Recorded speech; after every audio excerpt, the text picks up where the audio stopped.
Baik, kita akan mulai materinya. Ini mudah-mudahan sudah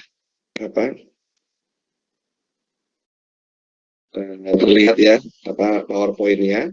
Jadi materi hari ini adalah mengenai umumnya disebut sebagai association rule gitu ya, tapi orang banyak yang menyebut juga sebagai recommendation engine, atau nanti ada lagi yang menyebutnya sebagai market basket analysis ya, dan ini bisa juga digunakan untuk produk bundling ya dan sebagainya. Oke, ini kok masih sama ya, sedap. Oke, ini mohon maaf ya ada.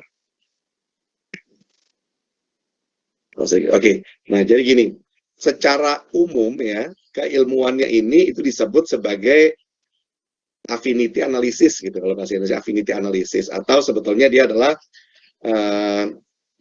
menemukan korelasi gitu sebetulnya ya. Jadi menemukan meaningful korelasi itu sebetulnya, ini secara umum gitu ya. Nah, algoritma yang paling basic yang digunakan itu adalah association rule. Jadi kalau teman-teman lihat gambaran sebagai berikut ya, umumnya association rule itu dipakai memang untuk marketing atau untuk sales gitu ya, tapi sebetulnya juga bisa dipakai untuk hal lain. Tapi kita lihat dulu ya, kalau dari segi sales itu apa sih contohnya ya. Ini contohnya misalnya orang menggunakan untuk market basket analysis ya, teman-teman belanja misalnya di supermarket gitu ya, itu kan masing-masing orang itu bisa belanja hal yang berbeda-beda gitu ya, masing-masing orang belanja berbeda-beda ya. Contoh ini ada customer satu, dia belanjanya mungkin milk ya, kemudian telur eggs ya, kemudian sugar dan bread gitu ya. Nah yang kedua ini adalah sudah milk, eggs ya, kemudian sereal gitu ya, dan bread gitu. Yang ketiga cuma eggs dan sugar misalnya gitu ya. Nah ini yang disebut sebagai market basket gitu ya. Nah secara data ya, kalau orang punya market basket itu gambarnya seperti sebelah kanan ya, sebelah kanan ini. Ya, jadi kalau kita punya item set misalnya gini, barang yang dijual ya di supermarket atau di toko itu ada telur ya, kemudian ini ada minuman nih, kemudian minuman ini bir gitu kan ya. Kemudian ada apalah ini misalnya ada jus gitu misalnya ya, atau ada tea atau apa gitu ya. Kemudian ada susu, ada popok bayi dan ada roti gitu misalnya. Itu yang dijual. Nah, masing-masing orang itu bisa beli, bisa cuma satu atau bisa kombinasi gitu ya. Jadi ada yang hanya beli misalnya roti dan susu, ada yang beli roti, popok ya, kemudian nih minumannya nih udah di sini contohnya bir gitu ya, kemudian telur gitu ya. Ada yang susu ya, kemudian popok ya, bir dan minuman ya, ada yang roti, kemudian susu, popok, bir ya dan seterusnya gitu ya. Nah, ini kombinasinya ya. Nah, kalau kita perhatikan dari kombinasi ini gitu ya, dan kita mau cari gitu ya, misalnya contohnya kita mau buat produk bundling gitu ya, produk bundling contohnya, itu dari gambar nih kelihatan kombinasinya nih misalnya ya. Jadi yang sering nih misalnya, oke, kalau kita ngomong roti, roti diberi bareng susu. Nah kita lihat nih beberapa kali roti diberi bareng susu, dan kalau roti dibeli bareng susu gitu misalnya ya, ternyata yang miripnya lagi adalah si customer-nya juga beli popok bayi gitu ya. Nah, maka dari visual kita ini ya kita bisa lihat nih, oke, dia beli roti susu di sini beli roti susu, ada beli popok bayi ya. Ini doang yang nggak beli popok bayi gitu ya. Nah, artinya secara visual kita bisa katakan, oke, berarti kalau kita mau bundling, maka yang kita jual adalah roti, susu, dan popok bayi gitu ya. Itu cara berpikirnya seperti itu. Atau dengan kata lain kita bisa bilang nih, kalau orang beli roti dan susu, maka kemungkinan besar dia akan beli juga popok bayi gitu ya. Nah, itu yang disebut sebagai association rule. Nah, tapi apakah harus selalu sales? Nggak juga ya, karena bisa juga nih, misalnya contoh kalau orang ada gejala sakit, misalnya batuk dan pilek, biasanya disertai juga misalnya dengan kemungkinan besar dia akan pusing juga misalnya dan sebagainya ya. Jadi kemudian obat yang harus kita minum adalah berarti yang batuk, pilek, dan juga pusing katanya ya. Nah, kita buat obat yang bisa meredakan batuk, pilek, dan pusing sekaligus. Itu cara contohnya ya. Atau kemudian juga bisa dibuat package maintenance contohnya. Kalau peralatan di pabrik gitu ya. Jadi misalnya spare partnya apa sih yang digantinya berbarengan.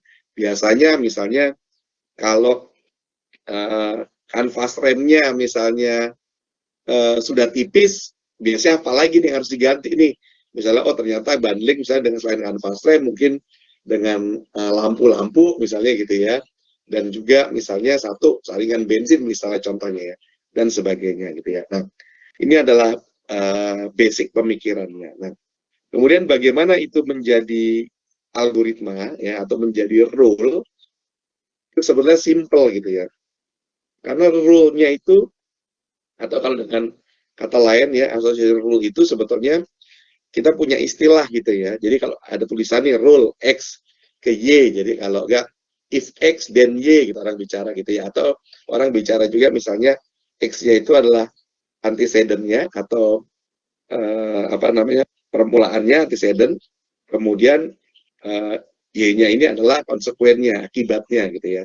Ini awalnya atau kejadian awalnya, kemudian ada akibatnya ya. Nah itu ini disebut sebagai association rule. Nah, association rule kalau kemudian kita tidak batasi gitu ya, maka kombinasinya menjadi sangat banyak gitu ya.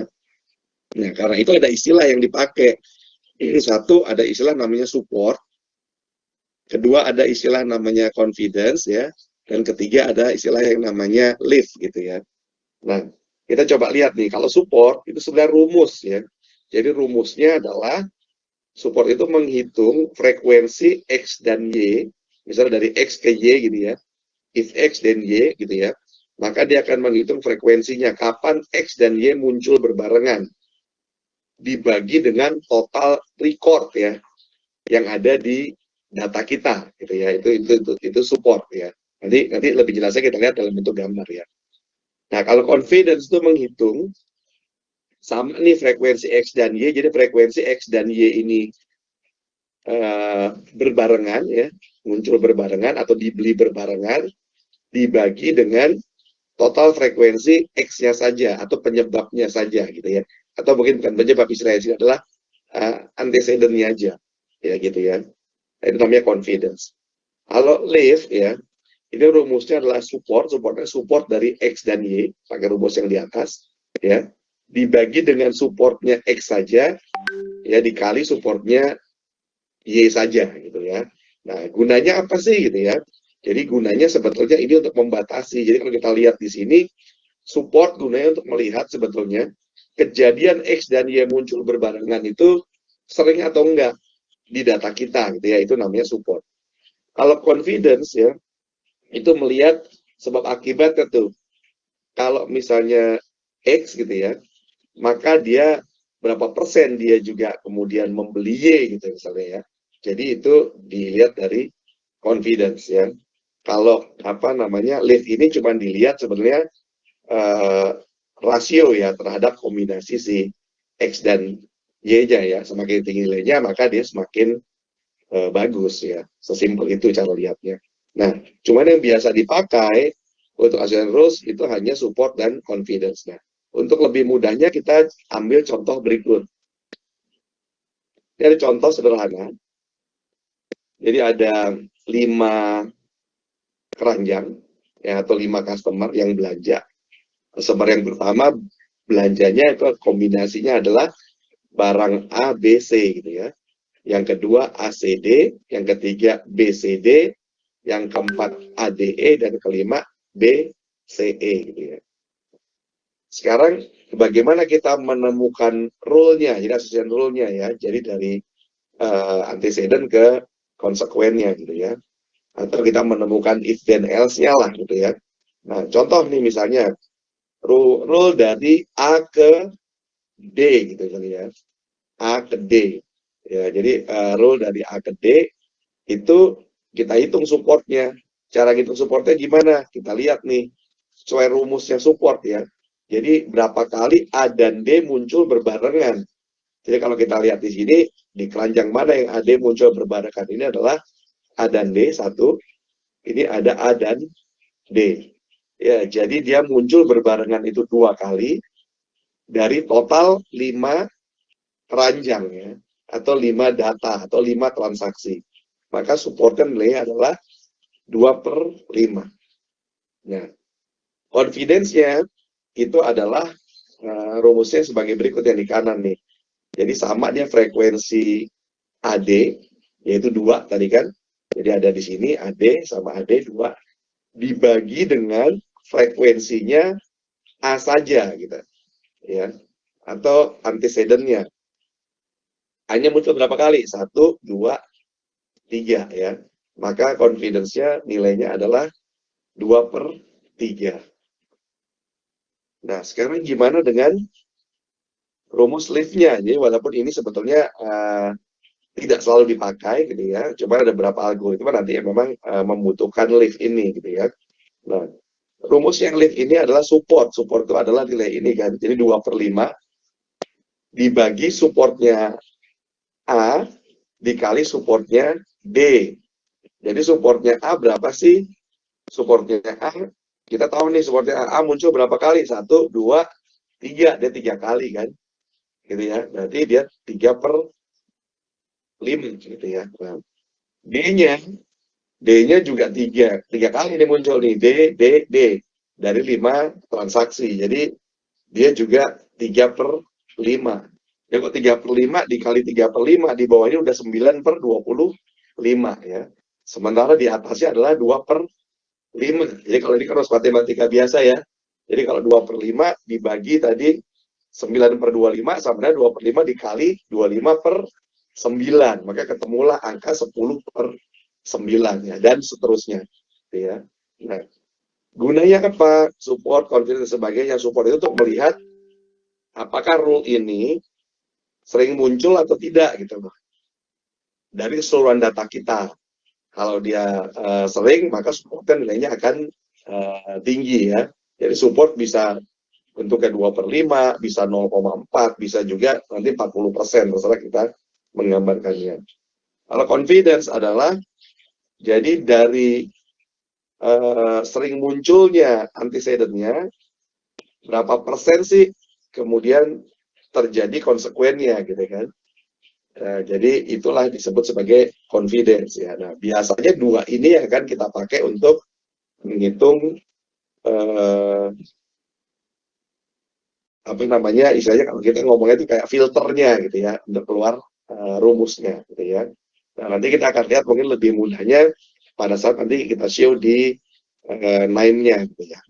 Tapi yang penting teman-teman paham ini, karena ini adalah bagaimana basic menghitung association rules gitu ya. Tapi kemudian ada juga orang yang membuat algoritma. Jadi algoritma yang berdasarkan association rules gitu ya. Jadi ada beberapa algoritma. Nanti algoritma ini tidak semuanya sebetulnya umum dipakai ya. Cuman ini beberapa teknik ya yang dikembangkan dari association rules tadi. Jadi satu ada yang namanya AIS algorithm ya. AIS algorithm. Jadi dia cara kerjanya simple nih. Kita lihatnya di gambarnya aja, nggak usah di atasnya nih. Di gambarnya. Kalau dia punya transaction ID, jadi satu kali dia ada 4 transaction ID gitu ya. Berarti datanya ada 4. Transaction ID yang pertama dia belanja kombinasinya barang 134 gitu ya. Dan seterusnya nih, 235, 235, 25. Maka yang dilakukan pertama kali, dia akan distinct dari masing-masing barang ini. Jadi ada angka 1, 2, 3, 4, dan 5 ya.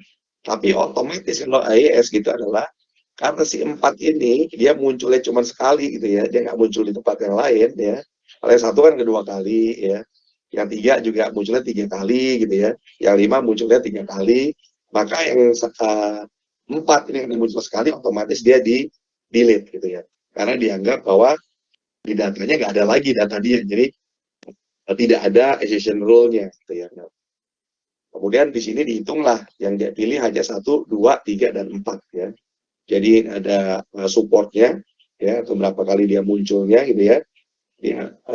Yang 1 ini 2 kali ya, 2, 3, 5 ini 3 kali. Nah, ini masih individual, item setnya satu. Kemudian nextnya dia coba dibuat di kombinasi, ya, item setnya. Jadi kombinasi antara satu dan ini karena satu dan tiga misalnya ya, satu dan tiga berapa kali gitu ya, satu dan tiga dia munculnya 2 kali, kemudian satu kali dan seterusnya gitu ya. Nah ini yang nilainya satu ini juga dibuang ya, karena dianggap bahwa dia tidak kejadiannya sekali gitu ya, jadi nggak ada association rule-nya. Dan seterusnya ditambah menjadi yang ketiga kali, yang satunya juga dibuang. Jadi kalau dengan rumus IES gitu ya, menggunakan association rules, maka nanti yang dipilih ya item setnya adalah 2, 3, 5. Artinya 2, 3, 5 itu kalau antecedennya 2, 3, maka konsekuensinya adalah 5. Kalau orang beli 2 dan 3, maka biasanya dia juga beli 5 ya. Itu cara menghitungnya ya. Itu pakai IES gitu ya. Oke. Selanjutnya ada lagi nih. Nah, cuman gini, IES itu dibilang dia nggak oke lah gitu ya sebetulnya ya. Dan memang ini tidak terlalu populer untuk dipakai gitu ya. Nah, lagi kemudian orang mengkombinasikan caranya pakai ini SETM ya, algoritma. Sama juga yang dipakai association rules juga. Nah, kalau ini dia mungkin lebih beda sedikit gitu ya. Jadi seperti biasa ini sama nih tadi belanjanya, kemudian dia buat hal sama, 4-nya dibuang, kemudian dia dikombinasikan di sini, cuman dia tidak menghitung lagi supportnya, ya kan? Dia langsung melihat kombinasi itu terjadi di transaksi ID yang mana, gitu kan? Nah kemudian diubah lagi menjadi 3, jadi yang lihat hanya transaction ID-nya yang mana, gitu ya. Jadi kalau dia kombinasi itu pernah terjadi transaction ID, maka dianggap bahwa oke, itu package itu sebetulnya bisa ditawarkan. Tapi sekali lagi ini juga tidak terlalu sering dipakai ya, karena dia tidak menghitung frekuensinya. Jadi frekuensinya sama dia cuma dibuang di yang pertama aja, di item yang nggak muncul lebih dari satu kali, individual itemnya itu yang dicoret, sisanya maka kombinasi bisa dibuat ya. Jadi kalau case-nya ini, maka nanti yang dibuang itu adalah misalnya yang pertama nih, karena 4-nya dia nggak muncul gitu ya, dan seterusnya gitu ya. Ini juga nggak terlalu strong algoritmanya. Nah, yang umum dipakai itu adalah algoritma yang namanya a priori. Nah, cara kerja a priori gimana sih? Jadi cara kerja a priori ini mirip-mirip aja nih. Jadi dari database tadi dia juga buat simple ya, menjadi individual, yang satu dibuang ya, istilahnya frekuensi yang satu ya, supportnya satu dibuang ya kan, kemudian dia coba di kombinasi berikutnya, yang satu juga dibuang, diambil yang lebih dari satu dan seterusnya, sehingga akhirnya dia dapat nih misalnya 3 adalah based on dia hanya dua-duain ya. Jadi contohnya misalnya ini 1, 3 dia kepilih, ada 1, 3, ada 2, 3 ya kan, 1, 3, 2, 3, 2, 5 ya kan. Jadi kemudian 3, 5, maka yang ketemu adalah ini ada 2, 3, 2, 5 dan ada 3, 5, makanya ini akhirnya dipilih menjadi association rules-nya ya. Ini adalah yang umum dipakai gitu ya. Nah, tapi ada beberapa orang lagi yang akhirnya mengembangkan lagi a priori, dikembangkan lagi menjadi a priori TID. Jadi a priori TID itu maksudnya a priori dengan transaction ID-nya. Jadi yang di atas ini sama persis seperti sebelumnya, tapi kemudian dia buat lagi kombinasinya, yaitu C aksennya dia buat itu based on kombinasinya, tapi dilihat dari ID-nya ya, kombinasi ID-nya. Jadi dengan kombinasi ID, akhirnya dia bisa dapat juga bahwa yang kepake rule-nya adalah 2, 3, 5 ini ya, dan itu ada di transaction ID 200 dan 300 gitu ya. Nah, jadi nanti teman-teman coba perhatiin ini sebenarnya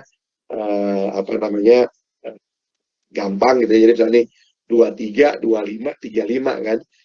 23, 25, udah ada 35, berarti 2, 3, 5 itu bisa digabung gitu ya contohnya ya.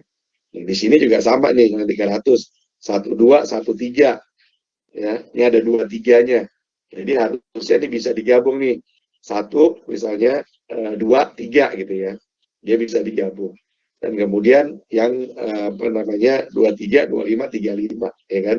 Ini kemudian bisa diambil. Tapi kenapa tadi 1, 2, 3-nya dicoret? Ya karena supportnya di sini nggak muncul gitu ya. Jadi yang dipakai adalah 2, 3, 5-nya itu algoritmanya seperti itu ya. Nah, dan kemudian tapi karena ada disadvantage-nya ya kan, maka biasanya akhirnya orang menggunakan a priori hybrid ya. Jadi kombinasi antara a priori dan a priori TID. Nah, cuman ini kita nggak usah terlalu pikirkan kenapa, karena algoritma ini biasanya sudah disediakan ya oleh engine gitu ya. Jadi nanti kita cuma tinggal lihat pakainya saja gitu ya. Tapi secara basic kita harus tahu kenapa, karena bisa jadi kita tidak pakai a priorinya, bisa jadi kita buat sendiri nih algoritmanya gitu ya, based on rule engine, karena kita tadi paham ada support, ada confidence ya, bahkan kita bisa manfaatkan listnya gitu ya, kalau diperlukan maka kita bisa buat sendiri algoritmanya.